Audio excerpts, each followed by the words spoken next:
Bonjour, merci de vous savoir encore sur nombre dans ma chaîne qui vous enseigne comment programmer en langage C++. Alors, pour aujourd'hui, nous allons aborder la notion de tableau en langage C++. Ok, pour commencer, sachez qu'il existe deux types de tableaux, les tableaux statiques et les tableaux dynamiques. Pour cette vidéo, je vous parlerai des tableaux statiques. Alors, pour faire court, qu'est-ce que c'est qu'un tableau? Ok, les tableaux servent en C++ à ne pas déclarer plusieurs fois les variables de même type. Durant les précédentes vidéos, je vous ai déclaré pas mal de variables, mais imaginez que je vous demande par exemple de déclarer 1000 variables de même type, par exemple de type int, de type double, de type char, de type string. Vous conviendrez avec moi que cela deviendrait un peu fastidieux de déclarer 1000 variables de même type. Alors, pour contourner ce problème, les programmeurs ont pensé qu'on pouvait mettre tous les variables de même type dans un même panier et on appelle ce même panier en langage de programmation un tableau. Ok. Les tableaux statiques sont les tableaux dont on ne peut modifier la taille après l'avoir déclaré. C'est-à-dire, si au départ tu dis que ton tableau aura 10 éléments, au cours du programme, tu ne pourras plus modifier, dire que le tableau a maintenant 9 éléments ou 3 éléments ou 11 éléments. Donc, dès le départ, quand tu déclares la taille du tableau, tu ne peux plus modifier la taille du tableau. Ok, voyons voir maintenant comment est-ce qu'on fait pour déclarer un tableau statique. Ok, la première chose à faire, c'est de mettre d'abord commencer par le type, par exemple le integer, le double, le char, le string. Ensuite, le nom, comment va s'appeler le tableau. Et ensuite, entre crochets, la taille du tableau. Exemple, in tab entre crochets 100. Ici, le type c'est in. Le nom de mon tableau que je viens de créer, c'est tab. La taille, c'est 100. Donc, c'est-à-dire je viens de créer un tableau d'integer contenant en tout 100 éléments. Ok. Passons voir maintenant à comment est-ce qu'on fait pour accéder aux éléments d'un tableau statique. Ok. Pour accéder aux éléments d'un tableau statique, la méthode est toute simple. On commence d'abord par le nom du tableau et ensuite le numéro de la case. Ok, par exemple ici, on dit exemple, là, exemple, tab 3.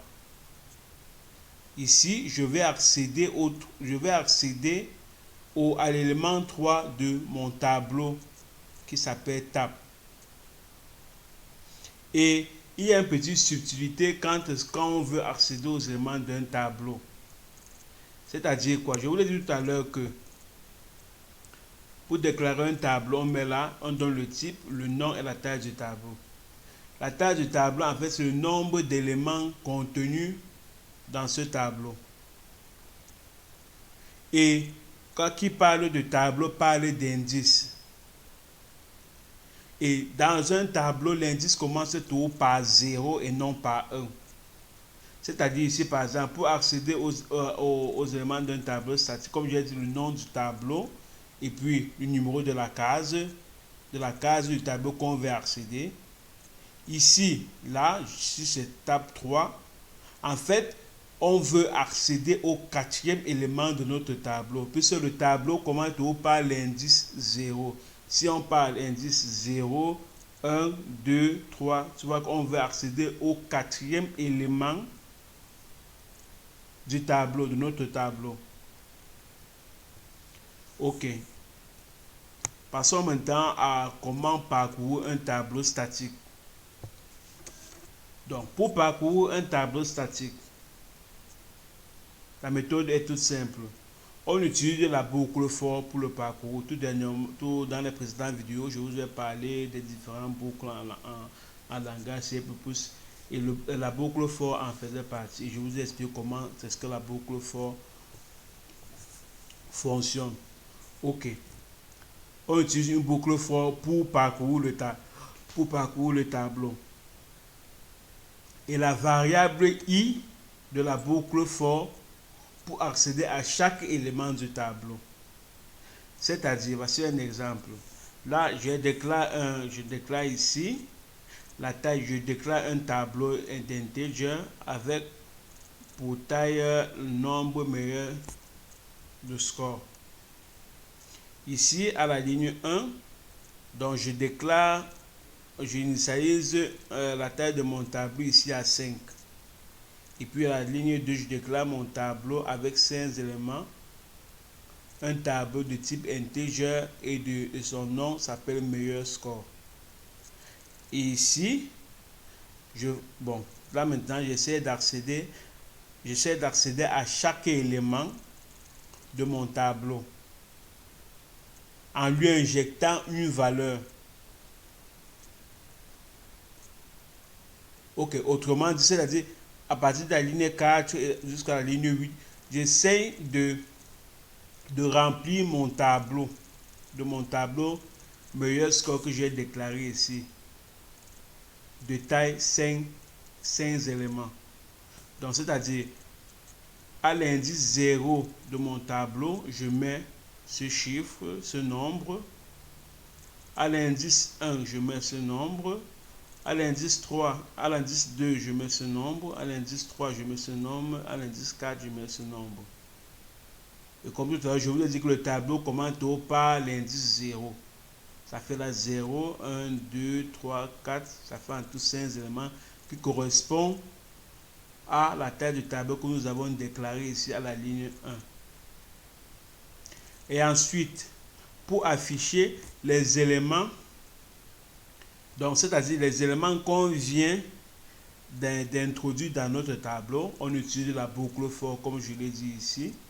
La boucle for, je mets la boucle for, j'initialise la variable i à 0. Et puis je mets ma condition comme nous avons vu dernièrement dans la boucle for. Et puis je l'incrémente de 1 pour faire ce que la boucle se répète. Ça c'est que notre condition, si i est inférieur à un nombre meilleur de score, ne soit plus respecté. Puis on sort de la boucle comme nous avons vu dans la vidéo précédente. Et puis à la ligne 12, ça c'est l'instruction à répéter. C'est-à-dire la boucle va commencer par 0 et là, ici, on aura meilleur score de l'indice 0 et ça va afficher ce nombre-ci que nous avons introduit. Et ensuite, la boucle va s'incrémenter de 1 et puis revenir encore pour afficher le deuxième élément de notre tableau, puisque i vaudra 1 maintenant ici et ça correspondra à ce qu'on a introduit dans notre tableau à la ligne 5 ici, c'est-à-dire ce nombre ici, ainsi de suite, jusqu'à ce que on arrive jusqu'à ce que notre condition i inférieure à un nombre meilleur de score ne soit plus respecté. C'est-à-dire par exemple quand i égale à 5, là on sort de la boucle. On sortira de la boucle puisque notre tableau en tout a en tout 5 éléments. Donc 5 éléments, donc un tableau de 5 éléments. Ok, puisqu'on a commencé ici notre boucle à 0, si on met là par exemple 6, la condition ne sera plus respectée puisqu'on va faire 0, 1, 2, 3, 4, 5, 6. Ça fera en tout 6 éléments. 6 éléments, alors que notre tableau n'en contient que 5. Donc la condition ne sera plus respectée. Donc la boucle ira jusqu'à 4 et puis sortira de la boucle. Ok, j'espère avoir été clair. Donc pour résumer, donc un tableau, bon, c'est un assemblage de plusieurs éléments de même type, pas de type différent. Dans un tableau, tu ne pourras jamais trouver un integer et un double ou un flottant avec un integer, impossible. Ok, et les tableaux statiques sont les tableaux dont on ne peut modifier la taille après l'avoir déclaré. Et puis pour déclarer un tableau, on commence d'abord par le type, ensuite le nom et puis entre crochets la taille. Exemple, là nous avons une étape 100. Ensuite, pour accéder aux éléments d'un tableau, la syntaxe est la suivante, le nom du tableau et puis entre crochets le numéro de la case que l'on veut accéder. Et puis les indices d'un tableau, il y a une petite subtilité. Les indices de tableau commencent toujours par l'indice 0, non 1. Par exemple ici 3, ça fait tape 3. Ici on cherche à accéder à l'élément 4, c'est-à-dire 0, 1, 2, 3, 4. Donc ce qui se trouve à la 4e position de notre tableau. Ok. Pour parcourir un tableau, on utilise la boucle for pour le parcourir et la variable i de la boucle for pour accéder à chaque élément du tableau. Ok, nous avons là un exemple. J'espère avoir été clair. Si ce n'est pas le cas, n'hésitez surtout pas de me poser les questions en dessous de la vidéo, c'est-à-dire sur les commentaires. Oh, dans les commentaires, pardon. Ok, comme exercice, je vous demanderai de programmer en C++ un programme qui calcule la moyenne de vos notes de l'année dernière. Et comme indice, la première chose à faire, c'est d'abord de déclarer un tableau pour stocker les notes. La deuxième chose est de remplir ce tableau de vos notes parce que pour bien avoir, pour calculer une moyenne, il faut d'abord avoir les notes. Sans notes, on ne peut pas calculer une moyenne.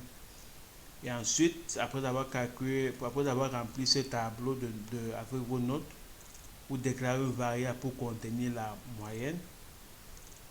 Et puis en dernière position, le calcul de la somme s'effectue dans une boucle for qui parcourt toutes les cases du tableau, comme nous avons vu dans le cours.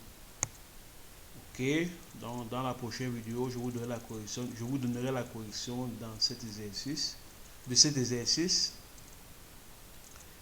Et pour les nouveaux, bon, je manqué de vous dire dans l'introduction de cette vidéo. N'oubliez pas de vous abonner et de partager la vidéo et surtout de la liker. Ok, sur ce, nous arrivons à la fin de cette nouvelle vidéo. Je vous remercie vraiment très chaleureusement de votre attention. Allez, bonne journée, au revoir, ciao ciao.